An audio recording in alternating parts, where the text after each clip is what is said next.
How would you comment on the rather high-profile interview of former German Chancellor Merkel with the Hungarian publication Partizan, in which she shared information that in 2021, several Eastern European countries refused to support her initiative to create a format for dialogue with Russia? What do you think about this? Thank you. You know, I have a counter question. And why for so long? How is it, like in Pushkin? At first I wanted to remain silent. Why did it take so long to remember how it was back in distant 2021? 4 years have already passed. Why didn't she share this information back then? Why didn't she sound the alarm then? Perhaps everything would have turned out differently, and everyone would have understood who was the party of war and who was preventing a political settlement. А если к этому ко всему прибавить ее же Меркель откровение о том, что и она рассматривала Минские договоренности. If we add to all this Merkel's revelations that she viewed the Minsk Agreements not as a document she had signed and intended to implement, but as a tool of political manipulation and was clearly not ready to carry them out, then a picture of responsibility emerges for what happened around Ukraine in 2022. And if we also add to that the many times increased artillery shelling and the militarization of the Kiev regime, which in January 2022 simply went on an assault against its own population in Donetsk and Luhansk, then there you have the puzzle put together.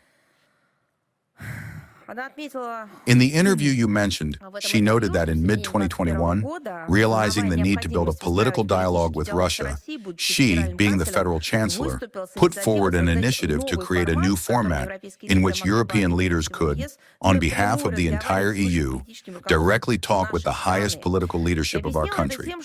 She explained this by saying that allegedly by that time the Minsk Agreements had ceased to be taken seriously in Moscow, a direct quote, and therefore there arose a need for a new negotiation format with Russia.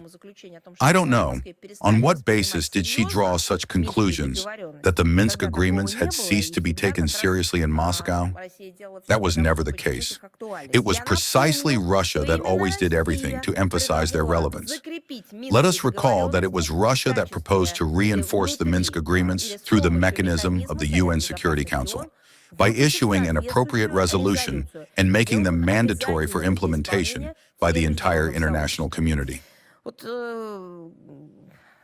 The former German Chancellor Merkel noted that the initiative to build such a political and diplomatic bridge was not supported by certain EU and NATO countries, in particular by the leadership of Poland and the Baltic republics. That is also a good revelation. And how many times specifically has it been Russia? Look, by the way, it's a good story. We will publish it today. Not today. We will prepare it today. I think we will try by tomorrow to publish quotes from speeches, interviews, and statements by the Minister of Foreign Affairs of Russia, Sergei Lavrov, about the fact that within the European Union there are moles, if not to say subversive moles, in the form of Poland and the Baltic countries, which pursue a policy alien to the EU, specifically an Anglo-Saxon one, and act against the interests of the European Union. Such a thing perhaps can happen, that a policy is alien, but not subversive. Yet in this case, it was precisely that, subversive. And how many times has the head of the Russian Foreign Policy Department drawn attention to this, speaking about the destructive role within the Western European integration mechanisms of the so-called young Europeans, among whom, of course, first and foremost, are Poland and the Baltic countries. Well, Merkel also said that in 2021, Poland and the Baltic republics covered themselves with the pretext of fearing that in such a case, the European Union would not be able to carry out a consolidated policy toward Russia. But now it is obvious and clear to everyone. It is no longer possible to deny that under the guise of a common EU policy, they understood exclusively the implementation of anti-Russian directives, their own anti-Russian directives. In short, Merkel confirmed that in the EU and NATO policy on the eve of the special military operation, a situation developed in which the tail wagged the dog. In essence, marginal Eastern European so-called elites imposed their views on the EU majority and presented them as the position of all Western Europe. The stance of narrow-minded people prevailed, those ready to sacrifice European security to satisfy their own painful phobias and complexes, and, of course, for money. Merkel's revelations have already sparked a strong reaction in the countries she mentioned in her interview. Here in particular, the former Polish foreign minister Sikorski spoke out sharply. It's not that I'm a former or current. There have been so many attempts at this. He accused Merkel of lying. He called Merkel, this is a direct quote, one of the most harmful German politicians. I would like to ask Sikorski, for what period? For the entire history of Germany as a whole? Then she could very well sue him, because there is plenty to compare with. The palette of German politicians includes some of the darkest shades. Estonian deputies also became agitated, though in truth few people on the European continent pay attention to their words. It's just us, so to speak, who out of old habit read what they say, but one way or another, everything goes into the archive. In the same interview, Merkel once again confirmed that together with her colleague in the Normandy format, then President of France Hollande, she viewed the Minsk Agreements as a way to save the Kiev regime from imminent collapse in 2015. But honestly, in this sense, it is a unique phrase. I mean, just think about it. Back in 2015, they were saving the Kiev regime. This is very important. Now they are destroying the Ukrainian people. They saved the regime that they themselves had brought in order to destroy the people. Once again, we have already drawn all the historical parallels today.